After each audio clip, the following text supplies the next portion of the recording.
اور پھر پہلے امام مولا علی، دوسرے امام امام حسن، اور پھر یہ امامت کا سلسلہ. 12 امام ہی کیوں بھائی، 1200 کیوں نہیں؟ کیوں 12؟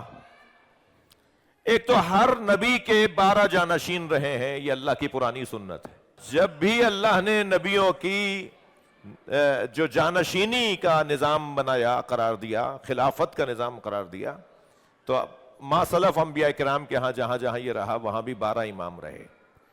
تو 12 ہو یا 1200 ہو، تو اللہ کا ارادہ یہ ہے کہ 12 پر امامت کو تمام کرے گا. یہ نظریہ میرے محترم سننے والوں کہ نبی کے 12 جانشین ہیں، یہ صرف شیعوں کا نظریہ نہیں ہے، یہ اہل سنت کا بھی نظریہ یہی ہے کہ نبی کے 12 جانشین ہیں. اب 12 جانشینوں میں سوائے شیعوں کے سب بند گلی میں کھڑے ہیں. ناراض تو نہیں ہو رہے آپ؟ شیعوں کے علاوہ جتنے بھی ہمارے بھائی ہیں وہ سب بند گلیوں میں کھڑے ہیں. کسی کے 52 ہو چکے ہیں، کسی کے 58 ہو چکے ہیں، کسی کے 48 ہو چکے ہیں. ادھر نبی فرما رہے ہیں کہ میرے تو 12 ہی جانشین ہیں. نبی فرما گئے سنی شیعہ کی حدیث کہ میرے 12 جانشین ہیں. تو یہ 58 اور 52 اور 56 اور 48 کو کیا کرو گے؟ تو انہوں نے کیا کیا؟ انہوں نے کہا جی پہلے 4، پھر ان کے بعد 3 کو چھوڑ کر 1، پھر 6 کو چھوڑ کر 2. اس طرح سے 12 کی تعداد بہت پہلے پوری ہو گئی اور قیامت نہیں آئی. ہاں اب مجبوری بن گئی. خلفائے راشدین، ارے بھائی کبھی آج تک سنا ہے انبیاء راشدین؟ جب یہ اللہ کی طرف سے بنائے ہوئے لوگ ہیں تو یہ تو سب کے سب نیک ہوں گے نا.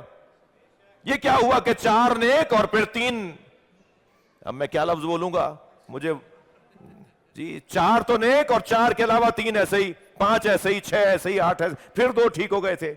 تو 12 تو پہلے پورے ہو گئے. 52 میں سے 12 نکالے، وہ بھی پورے ہو گئے اور قیامت نہیں آئی سوائے شیعوں کے. ناراض تو نہیں ہو رہے آپ؟ میں علمی گفتگو کر رہا ہوں، کوئی اس میں کسی کی دل آزاری مطلب نہیں ہے.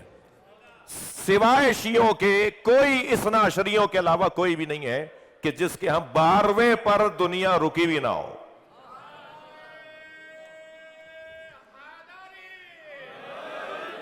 بارہویں امام پر تشیع اپنے عقیدے کو لیے کھڑی ہے.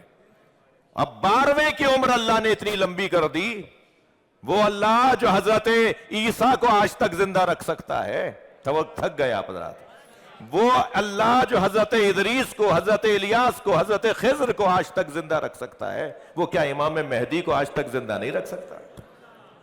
اس 12ویں کی عمر کو اللہ نے اتنا لمبا کر دیا، طویل عمر کر دی کہ اب ہم سب اس 12ویں کے انتظار میں. اور آج دور انہی کا ہے، اور ان کا دور ختم نہیں ہوا، ایک مدت سے ان کا دور چلا رہا ہے. اور جب ظہور فرمائیں گے تو 40 سال کے ہوں گے. ارے مولانا آپ کی بات میں تضاد ہے. 1150 سال کے تو اب ہو چکے، اور آپ فرما رہے ہیں ظہور فرمائیں گے تو 40 سال کے ہوں گے. امام 40 سال کے، اللہ نے امام کی عمر کو 40 سال پہ روکا ہوا ہے.